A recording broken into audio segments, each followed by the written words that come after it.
Oke, selamat pagi anak-anak semua.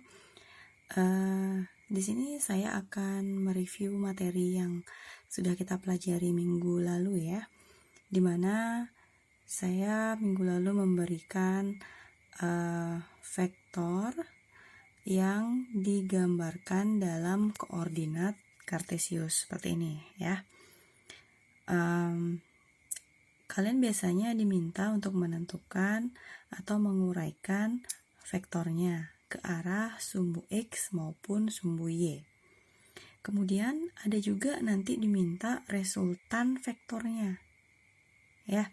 Kemudian akan ada juga diminta tentang arah dari resultan vektor itu. Nah, seperti biasa, yang kalian lakukan pertama di sini adalah menguraikan vektornya jika dia membentuk sudut. Ya, jadi kalau nanti dia nggak membentuk sudut, kamu nggak perlu nguraiin lagi. Ya, misalkan di sini F1 ya, jadi nanti di sini kalau sudah angka ya kalian masukkan angka, tapi kalau masih huruf ya dimasukkan hurufnya saja dulu biar nggak bingung gitu. Berarti di sini kita uraikan ke sumbu X ya. Seperti itu, arahnya adalah ke kanan. Ya. Nah, berarti di sini besarnya adalah F1 karena dia mengapit sudut, berarti nilainya adalah cos theta. Nah, seperti itu. Kemudian untuk yang ke sumbu Y, arahnya ke atas ya. Berarti di sini adalah F1 sin theta. Ya. Kemudian yang vektor kedua atau F2-nya itu kita uraikan ke sumbu Y, tapi arahnya ke bawah ya, karena dia berada di sumbu Y negatif. Ya.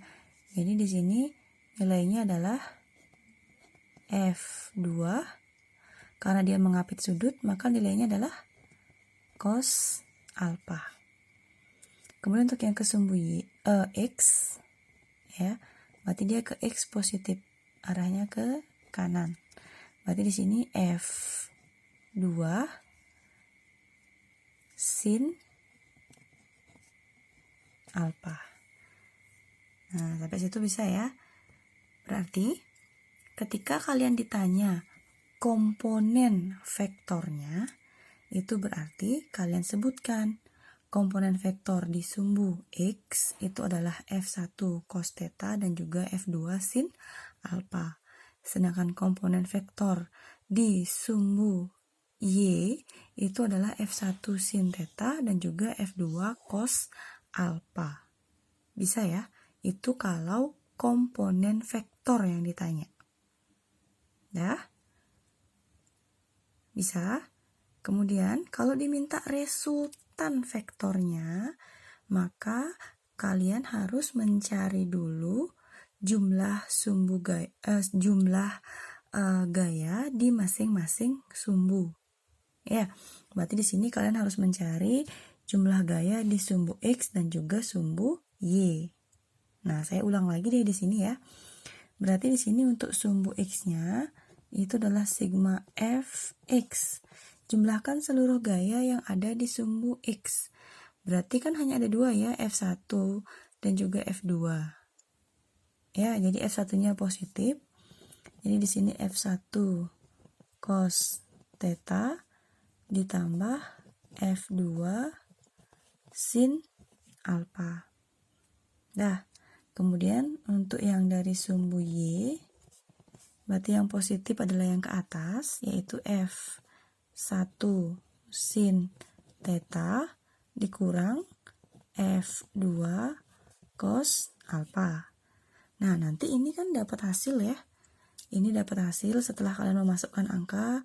Yang ini juga dapat hasil setelah memasukkan angka. Maka yang namanya resultan, kalian cari besarnya. Ya, berarti kalau ditanya berapakah besar dari resultan vektor itu, maka besarnya itu adalah yang kalian cari adalah nilai dari R harga mutlaknya. Ya, jadi di sini jadi ini lambang dari besar vektornya. Ya, sekali lagi kalau diminta besar vektornya, maka kalian harus mencari R mutlaknya. Ya. Berarti di sini akar dari sigma fx kuadrat ditambah sigma fy kuadrat. Dah? Nah, kalian cari hasilnya. Maka itu adalah besar dari resultannya. Kemudian, bagaimana dengan arahnya? Arah dari resultan itu nanti kalian tentukan dengan rumus tan alfa atau tan theta, silahkan ya. Itu sama dengan sigma fy per sigma fx. Ya, ini baru nilai dari tan alfanya. Ya, berarti kalau diminta menentukan arahnya, itu berarti kalian diminta menentukan sudutnya. Itu berarti sudut yang akan kalian tentukan adalah alfanya. Berarti alfanya di sini adalah nilai tan inverse atau tan pangkat min 1 dari sigma fy per sigma fx. Seperti itu. Ya. Bisa paham ya?